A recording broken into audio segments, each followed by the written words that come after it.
Hello and welcome. You're watching Contingency's tactic for the heroic version of the Halion 10-man encounter.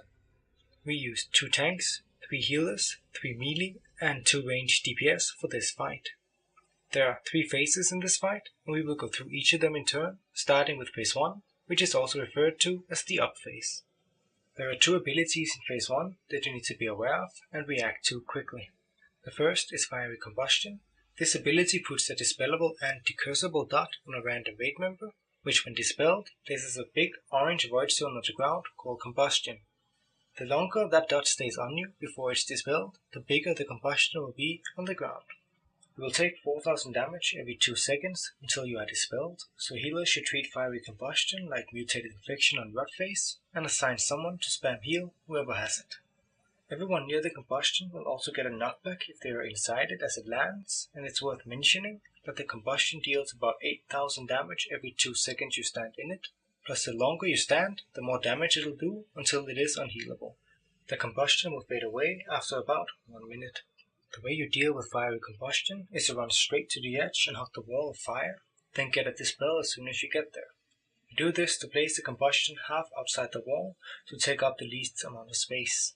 This becomes very important in phase 3, where a misplaced Fiery Combustion will wipe you. The second ability in phase 1 you have to pay attention to is Meteor Strike.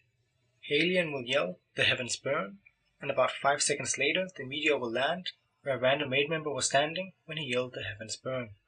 This will be shown by a big glowing room under that raid member. You need to move out of it straight away, since it will one-shot you when the meteor lands if you're still standing in it. As long as there are enough range, the meteor will usually always prioritize the ranged players. As the meteor hits, it will shoot 4 paths of fire out in an X shape. As long as you do not stand in the fire for a prolonged period of time, they are no real threat. When it comes to positioning in the up phase, you want your entire raid on one side of the boss, so that Fiery Combustions can always be placed on the same side. The boss is tanked in the middle of the room, facing with his side to the raid, as he both cleaves, tail swipes, and does flame breath. During phase 1, melee just stays on the boss, nuking him, occasionally moving if a fire goes through them, or if they get Fiery Combustion. Ranged players stay about halfway between the boss and the wall of fire. They stand there so that there is plenty of room to place the Fiery Combustion behind them at the wall, and they are far enough away from the boss to cause the meteors to always land at the ranged players. To sum it all up quickly, if you get a Fiery Combustion, run to the edge as fast as possible and get a dispel. When a meteor comes, get out of the rune on the ground and avoid the fire it shoots out to the sides. Next is phase 2. At 75%, the boss will go into Shadow Realm, referred to as the down phase, and a portal will appear where he was standing. You click it and follow him into the down phase. We usually let the tank who is tanking the up phase stay up there with his healer during phase 2, so that the transition into phase 3 will be smoother. They can do very little in the down phase anyway. Be careful as you enter the down phase. Do not hit the boss straight off. Make sure the tank has gotten down first and gotten aggro, as the boss will reset aggro when phase 2 starts. You basically want to spend the first 5 seconds getting into position on the side of the boss and not worry about your DPS. Everyone except for the tank must be on Halion's left side and standing the max melee range from the boss. His hitbox is very big, so you can stand quite far away. You will notice along the wall that the Fiery Combustions you placed in phase 1 can still be seen in the Shadow Realm, and they will also still be doing damage if you run over them. What you want to be paying attention to this phase is the 4 portals rotating around the edge of the room. They are called Twilight Cutters, and every 30 seconds they will link a beam between each other from one portal to the opposite one in an X shape. This will basically split the room into 4 pieces. If you ever come within 3 yards of the beam, you will get one shot. The beams stay up for 10 seconds, then goes away again. The way you want to deal with this is to keep the boss still, but when it says 10 seconds till next Twilight Cutter, your tank needs to start rotating the boss without moving it from the middle, always keeping himself between the 2 portals in front of him, so he's in the safe zone when the beams are cast.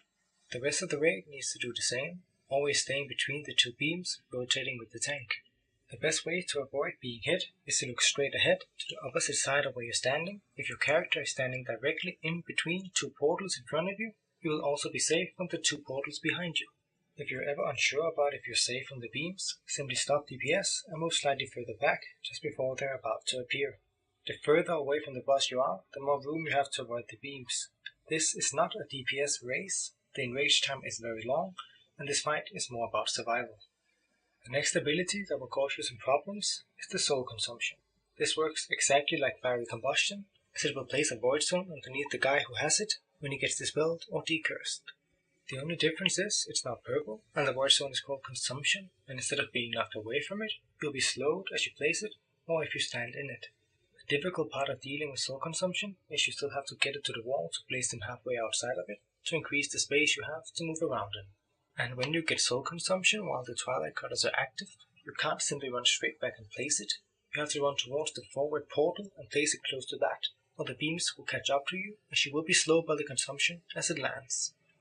It's important to note that when you get soul consumption and you run out to place it along the wall, only move towards the forward portal when the boss is being rotated and the beams are active or about to be activated. If the boss is being held still, you just run straight back to the wall and place it there. If you start moving forwards, you may end up being behind the tank, and if the boss chooses to do a dark breath when you are in front of him, you will die.